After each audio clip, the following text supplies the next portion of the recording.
back, you're okay? Yeah, all set? Okay. Ron, let's start with you. What do you love about this? We'll do the new, then we'll do the old. What do you love about this team coming up this year? What do you like? What scares you a little bit? Well, nothing scares me, and I'll be honest with you. After going last year from last to first, it was a very tough schedule for us to do that, but we hit well in September. I like our ball club a lot, and go from last to first means a lot. And the acquisition of Fukudomi, you know.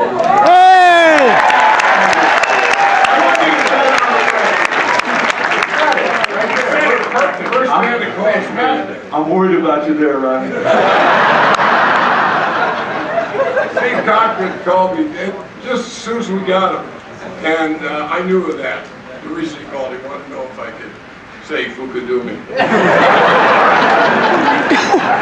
That's what his first name is. We got to start right now. We need to come up with a nickname for this guy. I say we just call him Chuck. But I like our ball club. We're still not through. We got a couple other moves to make, but we're going to be much improved, and that experience of going from last to first is going to mean a lot. And what I really like about this ball club, defensively we're going to be better, and speed-wise we're going to be better, and that's really important. I like our pitching. If you ask me, I think we could use another right-hander. I think our bullpen is going to be solid with, you know, when you got the 7th and 8th and 9th inning, Kerry Wood, Howery, and Marmol. That's what you want, boy, for those last 3 innings. So I think it's going to be a very, very good year. But I say that every year, as you know. I'm a very positive thinker, and I'm a big Cub fan like all of you. And Lou Piniella, what a job he did, and it's just going to get better, and I think it's time after 100 years. I think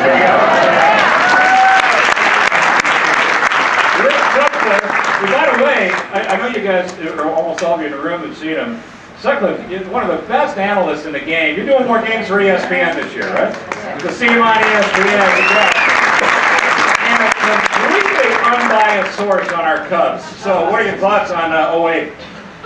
You know what I remember last year in spring training, about halfway through it, Lou Piniella told me, he said, we're going to win the Central. And, you know, I kind of looked at him, I wondered, Ronnie, if he was watching the same thing that you and I were watching. I mean, they're kicking it around, they didn't know how to run the bases, but honestly, he knew exactly what he was talking about. There were some things that they had to move around, there were some pieces that didn't exactly fit, but this guy's been a winner everywhere he's ever been. What he did with Brian Terrio, I mean, he recognized that right away. And, you know, he also knows that, you know, you're not going to hit the home run every day. You're not going to outslug the other team. Right. And so he's added those pieces on the bench to where, on those days where you got a guy that doesn't give up many home runs, Stevie, they found ways to win without hitting a home run. They can play the little ball. Piniella's aggressive. You know what? That was a huge acquisition when they brought him. They put him as a manager. Now, just the other day, Goose Gossage rightfully got into the Hall of Fame. Lee Smith and Ron Santo are both overdue, but Lee Smith... Yeah, go ahead, give it on.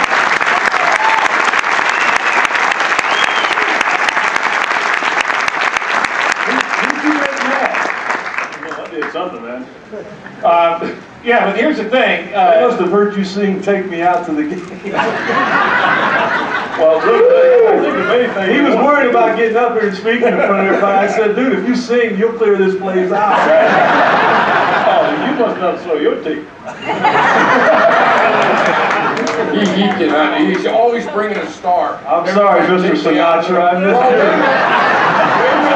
I'm just saying, you know, this take me out the ball game, and then all of a sudden, it's back, you know. Wait a minute. I want you, you know, these are our people right here. I want you to explain to them what you just told me back, unless that was a lie. What does Santo mean? Oh, Santo in Spanish. You said Italian. I said Italian because I'm Italian. It means saint. Where's Becker at? Yeah. Where's Becker at right now? I divorced him. He just I keeled agree. over, I think. So we got Santo right now. Is that right? I'm sorry. No, hey, listen, we're just eye candy. So Lee Smith, so Gossage gets in. I like your chances. Any of the writers you said all those horrible things to, they're going to be dead soon anyway. So it's going to happen for you. But talk a little bit about what Dempster may be going through. Talk about going from a bullpen to a potential starter spot. Well, for myself, man, I always thought that it took a really tough guy to pitch day in and day out. Anybody can pitch once a week, man. But I heard the running over here said we got 7, 8, and 9 innings. And he said 3 guys. You take 3 guys to pitch 3 innings? Well, I'm just saying that's what. Use the mic, Ronnie. Yeah, That's what's going to be used. I mean, who's going to be the closer? I don't know. It could be any one of the 3. That's what I'm saying. Oh, I got The 9th inning, that's why they're not sure if Marmo's going to stay as a setup man and not closer, and it's either going to be Howery or Hey, Bill, could you be quiet and let us? I was going to jump in anytime. Give us a minute here to Continue on, gentlemen. But I will say, I'm looking for Ernie, by the way. I'll tell you, those that APB. never saw Lee Smith pitch, and I didn't face him, but most intimidating individual that you want as a closer. You know, big, strong, very hard, and it wasn't just throwing the ball by anybody. He had a good slider, he had good command, and he was there.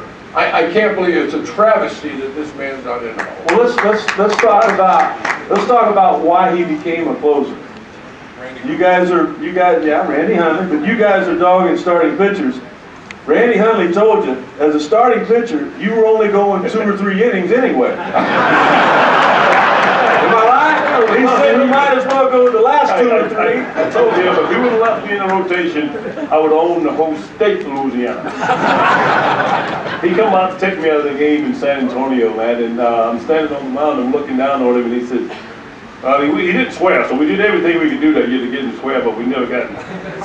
So he tells me, hey, confound it, get your big butt off the mound. I'm like, hey, I'm not leaving, man. You got to get another ball. So I left and went to the dugout, took the game ball with me. Bill, what do you got for these fine 3? Well, you know, so this is about storytelling, and it occurred to me when Ronnie was playing, Jim Bouton's book came out, Ball 4. Remember that? And it was a scandal in baseball because no one ever told stories, things that happened in the clubhouse.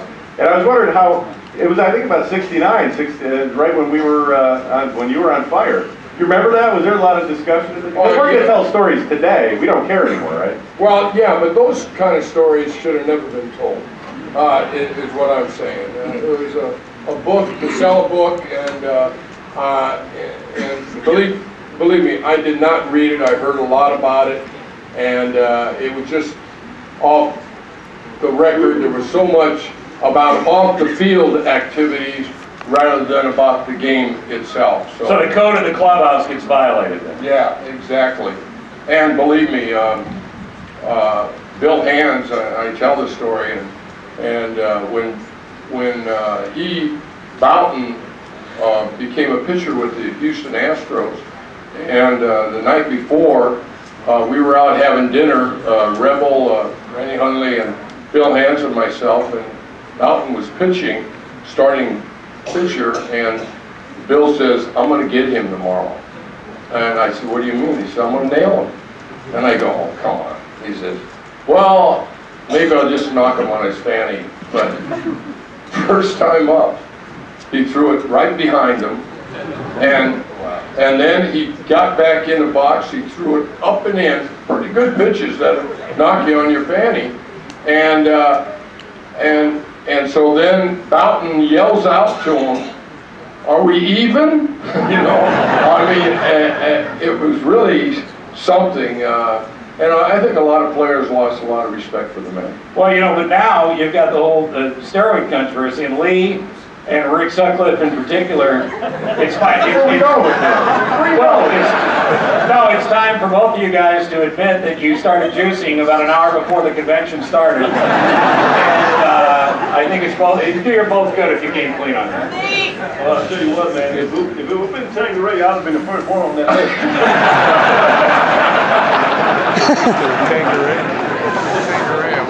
Ladies and gentlemen, I believe our fourth chair has arrived.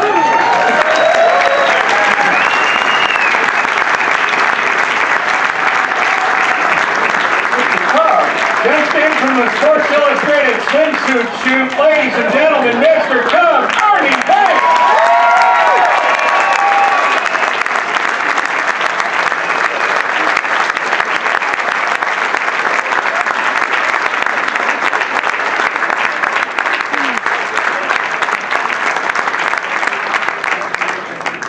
You know, 100 years, think of all the happiness these guys have brought us. You know, it's not all just drought here. That's exactly right. And you know what? That's a great point to make for all of you guys here. Everybody wants to talk about 100 years, 100 years.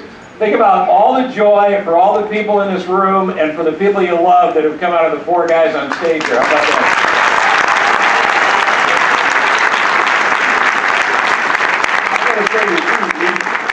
I don't think you and I are supposed to be here. We're between Mr. Cub and the Saint.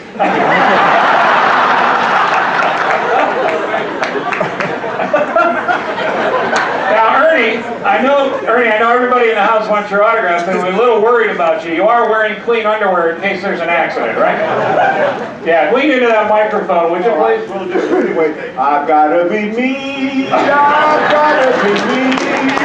So what can I say? Whether I'm right. Speaking of Tanqueray. But anyway, nice to see all of you. This is wonderful. We should do this every day. Hey, Mr. Cobb, I'm wondering what this year's rhyme is going to be. In 08, the cut. Remember me? Hello. Hey, we've worked together before. You don't know my friend Bill Timmy? Yeah, well, thank you. Get Bill Timmy a nice thing. Oh, that's very nice. You're my boy in here. These two guys. Rick, he's written many articles about Frank Sinatra. Yeah, here you go. This is why I wanted him here. Ernie, I was getting nervous. Ernie, you got to sit down. This is not Dancing with the Stars. Sit down because what is the this year in 08? The Cubs will what do we got? What do we got? I don't know. You got a new rhyme? You got something for 08? What do we got, Ronnie? What do we got? You're the one that comes out. What do you mean, what do we got? We got a good ball club. Hey, you know what I could, because Ernie and I did a little thing a few months ago, and I somehow got from him the secret origin of Let's Play 2 today. And I think, can you do this? Can you tell this story today? No, Why can't you? No, tell these people, because they don't know this story. Got it. Huh? Remember the 60s? No, they got to hear it from you. So Let's Play 2. Let's Play 2, your love of the game. Is there anything we don't know about that story? How did that originate? How did this originate, Ronnie? Remember? All I know about Ernie is when I first met him, and I was 20 years old, and we were in Pittsburgh. I opened up in Pittsburgh June 26, 20 years old. I was a nervous wreck. And in those days, you know, a rookie comes up and nobody really talks to you because you got to prove yourself. And so I got dressed and I'm out sitting watching the Pirates hit, and Ernie comes out and sits right next to me, and Bob Friend and Vernon Law, just for all of you who didn't know, one was a 20-game winner in 1960, the other was a 19-game winner, or 21-game winner, and we're playing a doubleheader, and I'm just a nervous wreck, and he sits by me and he says, "Are you nervous?" And I go, "Yeah, I'm very nervous." And he said, "Well, look it." He says, "Look at these two pitchers like they're double-A pitchers. Don't look at what they've done, just look at them, that when you face them, you're looking at a double-A pitcher." And I'll never forget that when he said that to me, I'm going, is he crazy? You know, I know these two guys and how good they are. And I said, "Ernie, that's easy for you to say." And where the two games come in that I found out, it was raining when we got into Wrigley Field we came back from Pittsburgh, and it was raining, and he comes walking in the clubhouse. I mean, pouring down rain. Let's play 2. You know, and that's the first time I heard that. And you know, it was going to be tough enough to play 1, let alone play 2. But I've had so much joy with these guys up here, Ronnie, Rick, and Lee, and it's just been a real joy. And I wish everybody could have the opportunity to be with these young men playing for the Cubs. And with Rick, he used to pitch for the Dodgers, and to see him and his determination, and Lee, when he came out every game to pitch and how hard he could throw, it was just wonderful playing behind them, being with them, listening to their stories, knowing their families, their friends, and Lee, his experience now is more in basketball. When I first met him, and during the off season, we went to the gym. He started shooting the ball around. I said, "Wow, why did you play basketball?" But he could have played 2 sports. Did you all know that? I did. Yeah, you know what? To pick up on what Ronnie was talking about too. If you're going to do that kind of thing for a rookie, you got to come from good stock. And I'm thinking somebody did it for you. So how about you other 3 guys? Did you have somebody when you came up who did something nice for you to make you feel like you were part of the team? For myself, it was a good friend of mine to this day, Fergie Jenkins. And I mean, this guy took me under his wing. And like Ronnie said, when you first come up, you're nervous, you don't know anyone. And Fergie took me under his wing, started showing me pitches and how to set up hitters and things of that nature. And I asked him, I said, you know what, I really need a roommate. But he said, no, we talked to me about so much about baseball on the field, I'm trying to get away from you. but those guys like that, you never forget. And I still see Fergie, man, it's like, you know, he's like my dad to me, you know, man. It's like, you know, I just want to go up there and give him a big hug. But that's Fergie Jenkins was for me was awesome. How about you, Santo? You know what, mine kind of involves Mr. Sinatra a little bit. If it weren't for Dusty Baker, I not only would not have played very long in the big leagues, I would have never been able to play for the Cubs, but I probably wouldn't be alive today. Tommy Lasorda and I had a little disagreement one time, and some of you guys know the story. I went into his office and wanted to talk to him about it. He wouldn't talk. Ronnie, he wanted to throw me out. I turned around, I came back, we started arguing. I picked him up, I held him up against the wall, and I'm not real proud of this. Yeah, by the way, for the youngsters, don't try that. Yeah, that's probably where my back went out, was it? Holding him up there. But I told him if he wasn't so old, you know, I might have beat him up or something. So I threw him in the corner, I grabbed his desk, I picked it up, I slammed it down. I grabbed his rolling chair, and Ernie, you've been in Tommy's office, you know what I'm talking about. Right at the end of his office, there's this huge wall, and it was full of nothing but pictures and little albums and everything signed by Frank Sinatra. Oh. I mean, everything's up there, you know. And I grabbed his rolling chair, and I'm going to throw it right through that wall. Right as I go to throw it, there was somebody standing in the door, and they grabbed the chair. It's Dusty Baker, and he's standing there laughing. He said, "Kid," he said, "you're in enough trouble." He said, "You don't need Frank pissed off at you."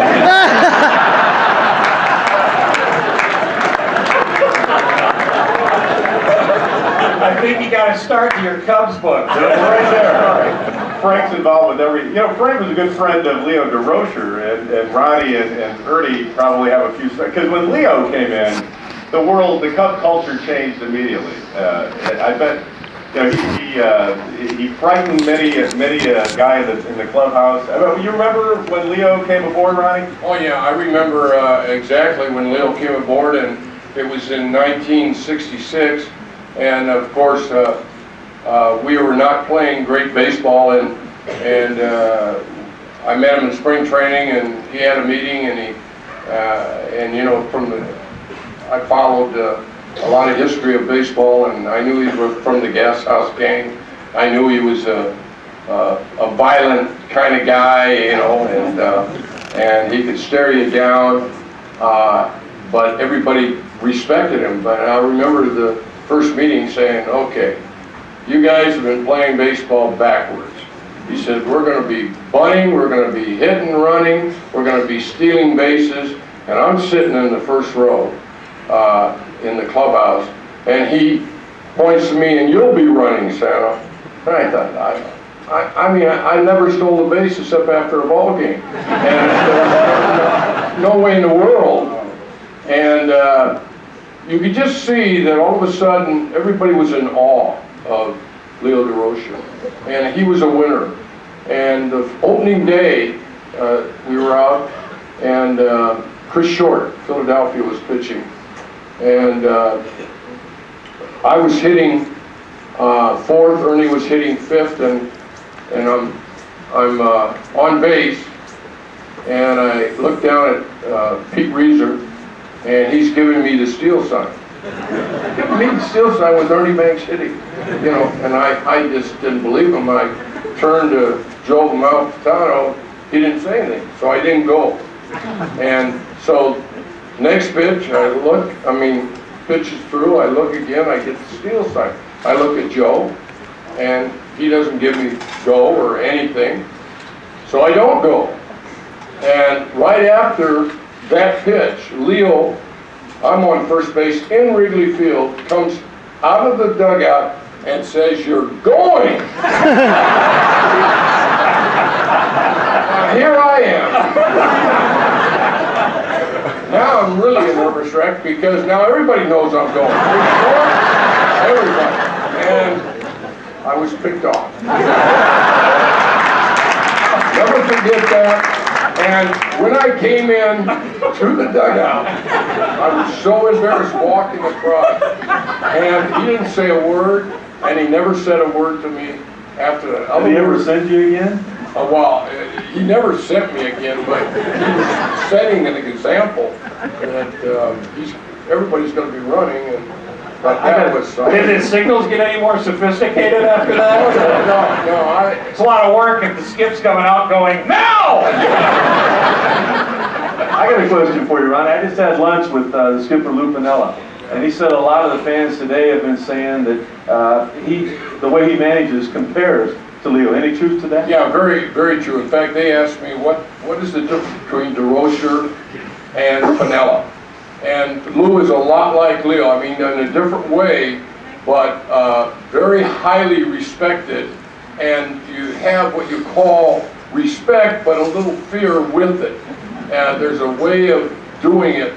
And in my day, Leo just walked in the clubhouse and nobody would go get something to eat if you played a bad game. And he'd walk up and down, you're waiting for him to pick you out, Well, the difference between Piniella, who is highly respected, but he's liked in a way. DeRocher was hated. He was respected, but you never knew what was going to happen. But in what way I think he is that Lou can give you a look, and Lou will, go by you. He'll go one-on-one, but he'll say things where somebody else could hear it too. So very, very. This I've played against Lou in spring training, and I've known Lou, but I've never seen him or be with him since he's vanished, and he's very, very good. Yeah, and to think about what we're talking about with DeRocher. Now, Ernie, you had, 10 years in when DeRocher takes over? And he resented you, didn't he? You were the most popular give us a little of that, DeRocher. What? Look at Ronnie's nodding. There was clearly... What? He loved me. Well, look at that. How do you not love this man? Ronnie, talk about it. Ernie loves everybody, and he'll never say anything bad about anybody. Everybody's great, and he's a wonderful guy. But DeRocher was jealous of Ernie. Jealous? Jealous, yeah. Jealous, what is that? Well, why are you arguing with him, Ernie? He's on your side. Ernie, Leo's dead. And the nice guy's been flat. That's what he said.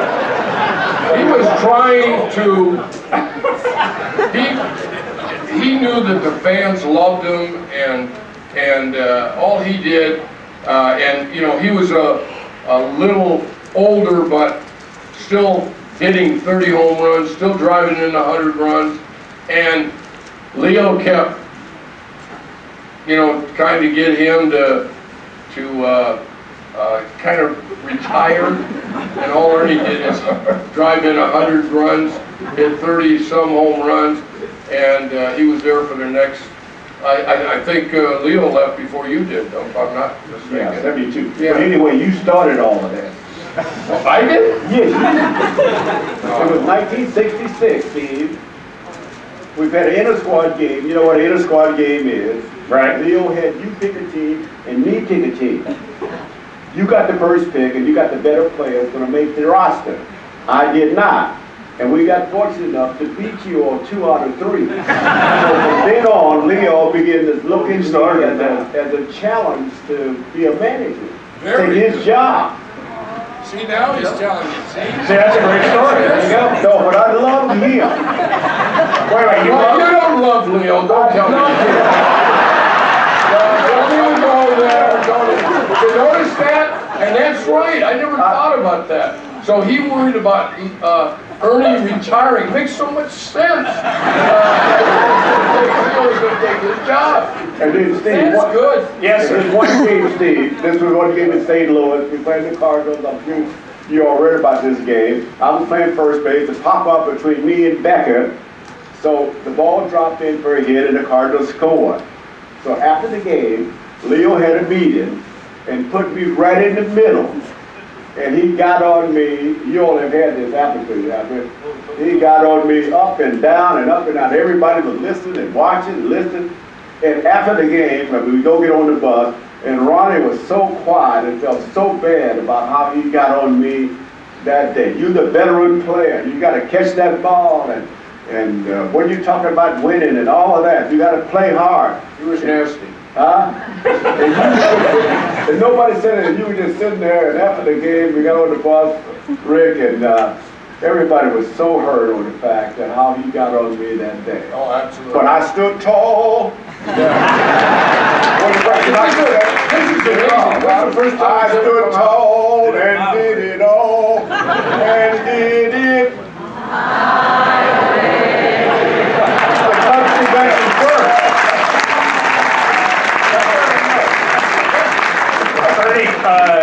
Ernie's first album will be out soon. You can download it. Ernie's got an iPod. He's very, very hip. Brother, you just now figured that out? You know, he's never talked, but I knew. I No, knew he didn't like it. no, he put the mic down because he was calling Sutcliffe something he shouldn't say.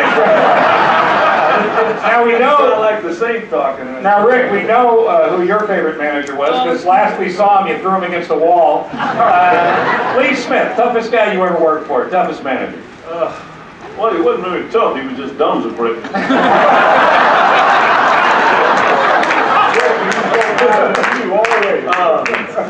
You remember a guy by the name of Joe Morgan that managed for the Red Sox? Sure.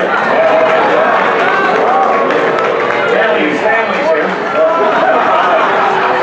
Well, I think the whole family knew how I felt about it. But like we never had any like run-ins or anything like that. You know, a couple times I hit his clothes and stuff like that. But it was nothing major. A couple times you hit his clothes.